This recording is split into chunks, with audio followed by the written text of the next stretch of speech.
मेरा नाम अनु है। मैं अपने माँ बाप की इकलौती बेटी थी। हमारा बहुत बड़ा कारोबार था। हमारी शुगर और कपड़ों की फैक्ट्रियाँ थीं। मेरा कोई भाई नहीं था तो पापा के साथ मैं ही सारा काम संभालती थी। फैक्ट्री में पापा ने मुझे सारा काम सिखा दिया था। अब मैं पापा का हाथ भी बटाने लगी थी। अचानक एक दिन मेरे पापा बोले कि बेटा, मैं बूढ़ा हो गया हूँ और यह सारी संपत्ति मैं आपके नाम करना चाहता हूँ। मैंने बहुत मना किया लेकिन पापा ने सब कुछ मेरे नाम कर दिया और कुछ दिनों के बाद ही उनकी हार्ट अटैक से मृत्यु हो गई। पापा की मृत्यु के बाद मम्मा भी बहुत बीमार रहने लगीं और मेरी शादी जल्द से जल्द करवा देना चाहती थी ताकि उनको कुछ हो जाए तो मैं अकेली न रह जाऊं। पापा के जाने के बाद अब सारा काम मुझे ही देखना था। अब सारा दिन मैं उसी काम में बिजी रहती। सारी फैक्ट्रियों का लेखा जोखा मेरे हाथ में था।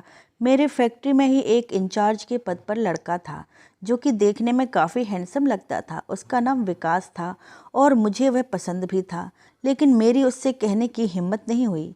लेकिन अब मम्मा की ख्वाहिश को पूरा करना था तो मैंने उसे एक बार अपने ऑफिस में बुलाया और उससे अपने दिल की बात कह दी।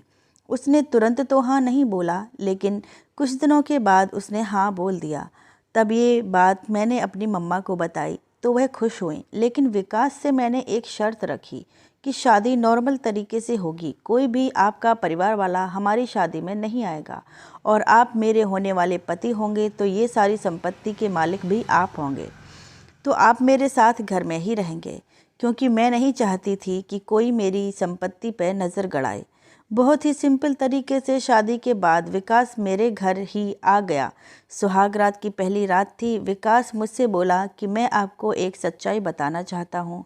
आप मुझसे गुस्सा मत करना, क्योंकि यह मेरी ज़िंदगी की सबसे बड़ी सच्चाई है। मैं आपसे बहुत प्यार करता हूँ, लेकिन मैं आपको बच्चा नहीं दे सकता। मैं एक नामर्द हूँ। यह बात सुन मुझे बहुत दुख हुआ। फिर भी मैंने वो उसको स्वीकार कर लिया और अपनी ज़िंदगी विकास के साथ गुजारने लगी। लेकिन मुझे कभी कभी एक बच्चे की कमी बहुत महसूस होती थी कि हमारा कोई बच्चा नहीं। लेकिन विकास के प्यार के सामने मैं सब भूल जाती थी। फिर मैंने विकास से एक बच्चा गोद लेने की बात कही तो विकास बोला कि अगर आपको बुरा ना लगे तो एक बात कहूँ। मैंने बोला हाँ कहो। तो उसने कहा कि मेरी एक बहन है जिसका पति मर चुका है। उसका एक बेटा है जो बहुत छोटा है और उसको पालने वाला कोई नहीं है। अगर आप बोलें तो उस बच्चे को गोद ले लेते हैं। यह सुनकर मैं खुश हुई और हाँ बोल दिया। अगले दिन ही विकास की बहन अपने बच्चे के साथ घर आ गई और बोली कि मैं अकेली हूँ, कुछ दिन बच्चे के साथ मुझे भी यहीं रहने दो। मैं एक आया के तौर पर इसकी देखभाल करूँगी। मैंने बच्चे को जब देखा तो उसे बहुत प्यार किया और अपने पास रखने लगी और अपनी आधी संपत्ति का मालिक भी बना दिया। उसकी ज़रूरत का सब सामान मैं लेकर आती थी और वह रात भर मेरे पास ही रहता था। एक दिन मैं बच्चे को नहला रही थी। मैंने देखा बच्चे की टांग पर एक काले रंग का निशान है। सेम ऐसा ही निशान विकास की टांग पर भी था। शुरू में थोड़ा मुझे शक हुआ, लेकिन फिर मैंने इग्नोर कर दिया। लेकिन कुछ समय बाद मुझे दाल में कुछ काला लगने लगा, क्योंकि रात में बच्चा जब भी रोता तो विकास उसे लेकर अपनी बहन के पास चला जाता और वहीं सो जाता था। एक दिन मैं विकास को ढूंढ रही थी। विकास कहाँ हो? आवाज़ आई, मैं बहन के साथ बैठा हूँ, आप कुछ खाना बना लो। मैंने खाना बनाया और अचानक से मेरे दिमाग में आया, चलो मैं भी उनके साथ बैठकर खाना खाती हूँ। जैसे ही मैं उनके रूम के पास पहुँची तभी मेरे कानों में विकास की बहन की आवाज़ सुनाई दी कि अब बस करो, तुम कहीं तुम्हारी दूसरी वाली पत्नी आ गई तो क्या करोगे। तभी मुझे विकास के ज़ोर ज़ोर से हंसने की आवाज़ आने लगी। अरे वो तो पागल है, उसे तो सिर्फ बच्चे से ही फुर्सत नहीं। देखो ना कैसे हमारे बच्चे को इतनी बड़ी इंडस्ट्री का मालिक बना दिया और हमारी भी लाइफ सेट हो चुकी है। पहले जहां हम छोटी छोटी चीज़ों के लिए तरसते थे, अब देखो हमारे कितने ऐश हैं।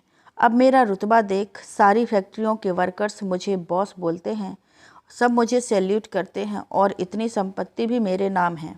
उस पागल को तो मैंने आज तक टच भी नहीं किया। प्यार तो मैं तेरे से करता हूँ, एक दिन सारी फैक्ट्रियों को अपने नाम करनी है। ये सुनकर तो मेरे पैरों तले से ज़मीन खिसक गई।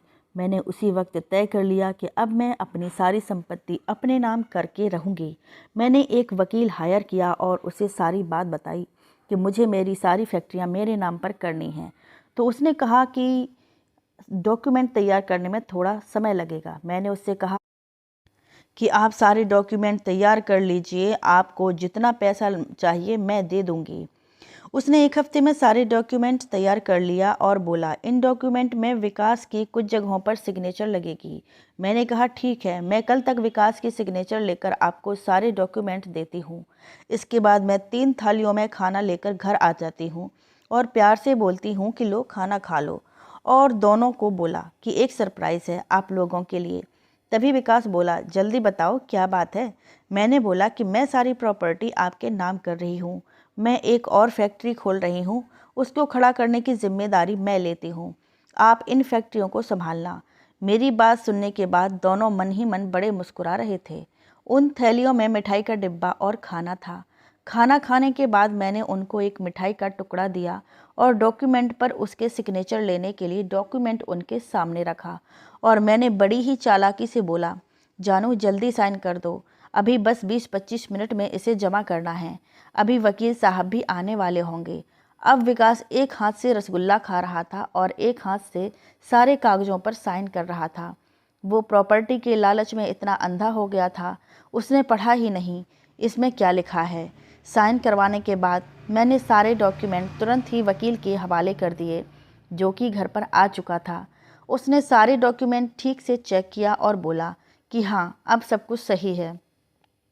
उसके बाद मैंने विकास के गालों पर थप्पड़ बरसाने शुरू कर दिए। वो एकदम से चौंक गया, उसे कुछ भी समझ नहीं आया और मैंने उसे बुरा भला कहते हुए बहुत कुछ सुनाया और उसकी सच्चाई उसके सामने खोल कर रख दी। ये सब सुनने के बाद विकास और उसकी झूठी बहन का पर्दाफाश हो चुका था और मैंने उन दोनों को तुरंत ही इस घर से चले जाने को बोला कि आप अपना बोरिया बिस्तर लेकर बांधो और इस घर से दफ़ा हो जाओ। और जब तुम रसगुल्ला खाते हुए साइन मार रहे थे, वो सारी प्रॉपर्टी जो मैंने तुझे दी थी वो मैंने वापस ले ली है और तूने साइन भी कर दिए हैं। अब उन दोनों के चेहरे पर हवाइयाँ उड़ने लगीं और मेरे पैर पकड़कर माफ़ी मांगने लगे, लेकिन मैंने उन्हें लात मारकर अपने से दूर कर दिया। मैंने उनसे बोला कि तुम दोनों को 5 मिनट का समय देती हूँ, यहाँ से निकलो वरना अभी पुलिस को बुलवाती हूँ। वह दोनों जाते जाते बच्चे को उठाने लगे। मैंने बोला, बच्चा यहीं पर छोड़ दो क्योंकि अब ये कानूनी तौर पर मेरा बच्चा है। इसके डॉक्यूमेंट भी मैंने साथ में ही बनवा लिए थे। अब दोनों महलनुमा घर छोड़कर चले गए और अपनी उसी झुग्गी में रहने को मजबूर हो गए। अगले दिन मैंने उसे काम से भी निकाल दिया। इसीलिए दोस्तों कहते हैं कि बुरे काम का बुरा नतीजा होता है। झूठ बोलकर आप लंबे समय तक नहीं रह सकते हैं। तो दोस्तों आज की कहानी आपको कैसी लगी कमेंट करके बताएं। वीडियो पसंद आया हो तो वीडियो को लाइक करें और चैनल पर नए हों तो चैनल को सब्सक्राइब करें। धन्यवाद।